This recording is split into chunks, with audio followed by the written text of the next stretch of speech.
वासुदेवाय। श्रीमद् भागवत महापुराण के नित्य प्रतिपठन में अभी तक हमने नवम स्कंद के छठे अध्याय में मानधाता की कथा और शोभरी मुनि की कथा के बारे में जाना। आज हम जानेंगे सातवां अध्याय राजा त्रिशंकु और हरिश्चंद्र की कथा। श्री सुखदेव जी कहते हैं, परीक्षित, मैं वर्णन कर चुका हूँ कि मानधाता के पुत्रों में सबसे श्रेष्ठ अम्बरीश थे। उनके दादा युनावसव ने उन्हें पुत्र रूप में स्वीकार कर लिया। उनका पुत्र हुआ था योनासव और योनासव का हारित। मानधाता के वंश में ये तीन अवंतार गोत्रों के प्रवर्तक हुए। नागों ने अपनी बहिन नर्मदा का विवाह पुरुकुच से कर दिया था। नागराज वासुकी की आज्ञा से नर्मदा अपने पति को रसातल में ले गई। वहां भगवान की शक्ति से संपन्न होकर पुरुकुच ने वध करने योग्य गंधर्व को मार डाला। इस पर नागराज ने प्रसन्न होकर पुरुकुच को वर दिया कि जो इस प्रसंग का स्मरण करेगा वह सर्पों से निर्भय हो जाएगा। राजा पुरुकुच का पुत्र त्रसदस्यु था। उसके पुत्र हुए अरण्य, अनअरण्य, हरेशव, उसके अरुण, अरुण के त्रिबंधन हुए। त्रिबंधन के पुत्र हुए सत्यवर्त। यही सत्यवर्त त्रिशंकु के नाम से विख्यात हुए। यद्यपि त्रिशंकु अपने पिता और गुरु के शाप से चांडाल हो गए थे, परंतु विश्वामित्र जी के प्रभाव से वे सहज शरीर स्वर्ग में चले गए। देवताओं ने उन्हें वहां से ढकेल दिया और वे नीचे को सिर किए हुए गिर पड़े, परंतु विश्वामित्र ने अपने तपोबल से उन्हें आकाश में स्थिर कर दिया। वे अब भी आकाश में लटके हुए दिखते हैं। त्रिशंकु के पुत्र थे हरिश्चंद्र। उनके लिए विश्वामित्र और वशिष्ठ एक दूसरे को शाप देकर पक्षी हो गए और बहुत वर्षों तक लड़ते रहे। हरिश्चंद्र की कोई संतान नहीं थी, इसलिए वे बहुत उदास रहा करते थे। नारद के उपदेश से वे वरुण देवता की शरण में गए। उनसे प्रार्थना की, प्रभु मुझे पुत्र प्राप्त हो। महाराज, यदि मेरे वीर पुत्र होगा तो मैं उसी से आपका यजन करूंगा। वरुण ने कहा, ठीक है। तब वरुण की कृपा से हरिश्चंद्र के रोहित नाम का पुत्र हुआ। पुत्र होते ही वरुण ने आकर कहा, हरिश्चंद्र, तुम्हें पुत्र प्राप्त हो गया, अब इसके द्वारा मेरा यज्ञ करो। हरिश्चंद्र ने कहा, जब आपका यह यज्ञ पशु रोहित 10 दिन से अधिक का हो जाएगा तब यज्ञ के योग्य होगा। 10 दिन बीतने पर वरुण ने आकर फिर कहा, अब मेरा यज्ञ करो। हरिश्चंद्र ने कहा, जब आपके यज्ञ पशु के मुंह में दांत निकल आएंगे तब वह यज्ञ के योग्य होगा।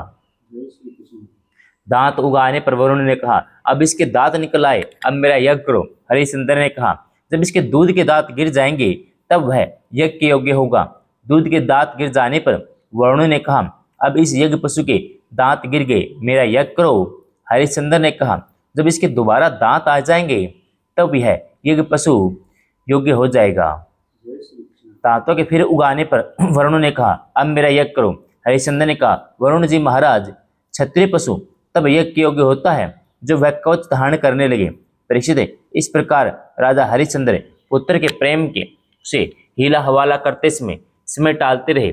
इसका कारण यह था कि पुत्र स्नेह की फांसी ने उनके हृदय को जकड़ लिया था।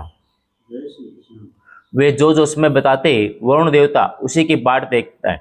जब रोहित को इस बात का पता चला कि पिताजी तो मेरा बलिदान करना चाहते हैं, तब वह अपने प्राणों की रक्षा के लिए हाथ में धनुष लेकर वन में चला गया। कुछ दिनों के बाद उसे मालूम हुआ कि वरुण देवता ने रुष्ट होकर मेरे पिताजी पर आक्रमण किया, जिसके कारण वे महोदर रोग से पीड़ित हो रहे हैं। तब रोहित अपनी नगरी की ओर चल पड़ा, परंतु इंद्र ने आकर उसे रोक दिया। उन्होंने कहा, बेटा रोहित, यज्ञ पशु बनकर मरने की अपेक्षा तो पवित्र तीर्थ और क्षेत्रों का सेवन करते हुए पृथ्वी में विचरना ही अच्छा है। इंद्र की बात मानकर वह 1 वर्ष तक वन में ही रहा। इस प्रकार दूसरे, तीसरे, चौथे और 5वें वर्ष भी रोहित ने अपने पिता के पास जाने का विचार किया, परंतु बूढ़े ब्राह्मण का वेश धारण कर हर बार इंद्र आते और उसे रोक देते। इस प्रकार 6 वर्ष तक रोहित वन में ही रहा। 7वें वर्ष जब वह अपने नगर को लौटने लगा तब उसने अजीत गर्द से उनके मंझले पुत्र सुनहशेप को मोल ले लिया और उसे यज्ञ पशु बनाने के लिए अपने पिता को सौंपकर उनके चरणों में नमस्कार किया। तब परम यशस्वी और श्रेष्ठ चरित्र वाले राजा हरिश्चंद्र ने महोदर रोग से छूटकर पुरुष मेघ यज्ञ द्वारा वरुण आदि देवताओं का यजन किया। उस यज्ञ में विश्वामित्र होता हुए परम संयमी जमदग्नि ने अधर्वयु का काम किया। वशिष्ठ जी ब्रह्मा बने, अयास्य मुनि सामगान करने वाले उद्गाता बने। उसमें इंद्र ने प्रसन्न होकर हरिश्चंद्र को एक सोने का रथ दिया। परीक्षित है, आगे चलकर मैं सुनह सेब का महात्म्य वर्णन करूंगा। हरिश्चंद्र को अपनी पत्नी के साथ सत्य में दृढ़ता पूर्वक स्थित देखकर विश्वामित्र जी बहुत प्रसन्न हुए। उन्होंने उन्हें एक ज्ञान का उपदेश दिया जिसका कभी नाश नहीं होता। उसके अनुसार राजा हरिश्चंद्र ने अपने मन को पृथ्वी में, पृथ्वी को जल में, जल को तेज में, तेज को वायु में और वायु को आकाश में स्थिर करके आकाश को अहंकार में लीन कर दिया। फिर अहंकार को महतत्व में लीन करके उसे ज्ञान कला का ध्यान किया और उससे अज्ञान को भस्म कर दिया। इसके बाद निर्वाण सुख की अनुभूति से उस ज्ञान कला का भी परित्याग कर दिया और समस्त बंधनों से मुक्त होकर वे अपने उस स्वरूप में स्थित हो गए जो न तो किसी प्रकार बतलाया जा सकता है और न उसके संबंध में किसी प्रकार का अनुमान ही किया जा सकता है। 7वां अध्याय समाप्तम।